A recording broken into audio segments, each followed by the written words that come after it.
সংবাদ ছাদে নিয়ে আপনাদের সঙ্গে রয়েছে আমি তসমিনা। শুরুতেই যে খবরে নজর রাখবো, পঞ্চম দিনে পড়ল স্বাস্থ্য ভবনের বাইরে চিকিৎসকদের আন্দোলন।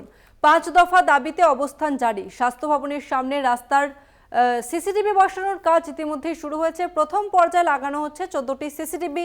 অন্যদিকে ইলেকট্রনিক কমপ্লেক্স থানায় করা হয়েছে কন্ট্রোল রুম।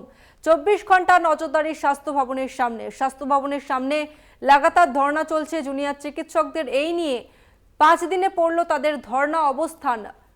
নবান্নে যে বৈঠক হওয়ার কথা ছিল মুখ্যমন্ত্রীর সঙ্গে, সেই বৈঠক ইতিমধ্যেই ভেস্তে যায়। তারপরে ফের স্বাস্থ্য ভবনের সামনে ধর্ণায় বসেন জুনিয়র চিকিৎসকরা। তাদের যে 5 দফা দাবি, সেই দাবি না মেটা পর্যন্ত তারা আন্দোলন চালিয়ে যাবেন, এমনটাই দাবি জুনিয়র চিকিৎসকদের। এবং জুনিয়র চিকিৎসকদের নিরাপত্তার কথা ভেবে যাতে কোনো রকম অপ্রীতিকর ঘটনা না ঘটে, তার জন্য স্বাস্থ্য ভবনের সামনে রাস্তায় সিসিটিভি বসানোর কাজ শুরু হয়েছে। এবং যে খবর সামনে আসছে, প্রথম পর্যায়ে লাগানো হচ্ছে 14টি সিসিটিভি।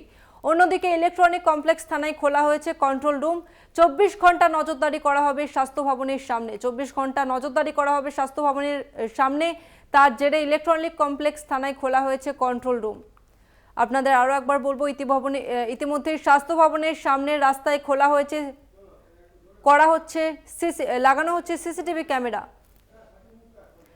এই মুহূর্তে আমাদের সঙ্গে রয়েছে প্রতিনিধি শাকিল মুস্তাক।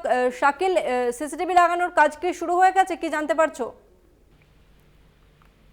পঞ্চম দিনের কিন্তু যে স্বাস্থ্য ভবনের বাইরে জুনিয়র চিকিৎসকরা আন্দোলন করছে, চিকিৎসকদের যে 5টি দাবি নিয়ে মুখ্যমন্ত্রীর সঙ্গে বৈঠক হওয়ার কথা ছিল, এই গত 12 তারিখে কিন্তু সবকিছু ঠিকঠাক থাকলে কিন্তু লাইভের যে সম্প্রচার না হওয়ায় কিন্তু জুনিয়র চিকিৎসকরা নবান্ন থেকে ফিরে আসে। তারপরেই কিন্তু একটি কল রেকর্ডিং ভাইরাল হয়, অডিও কল রেকর্ডিং।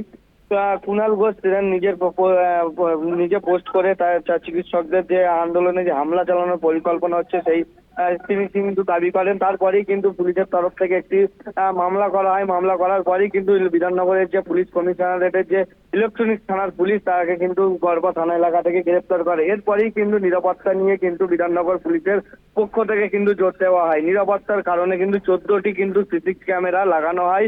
এই যে স্বাস্থ্য ভবন চত্বর জুড়ে কিন্তু 14টি কিন্তু সিসি ক্যামেরা লাগানোর পর গতকাল রাত থেকেই কিন্তু সেই কাজ শুরু হয়। তারপরেই কিন্তু এখনো পর্যন্ত যে 14টি পর্যন্ত কন্ট্রোল রুম খোলা হয়েছে ইলেকট্রনিক কমপ্লেক্স থানায়। ধন্যবাদ তোমাকে শাকিল। আমরা কথা বললাম প্রতিনিধি শাকিল মোস্তাকের সঙ্গে। আপনাদের আরো একবার জানাবো, পঞ্চম দিনে পড়লো স্বাস্থ্য ভবনের বাইরে চিকিৎসকদের ধর্ণা যে অবস্থান।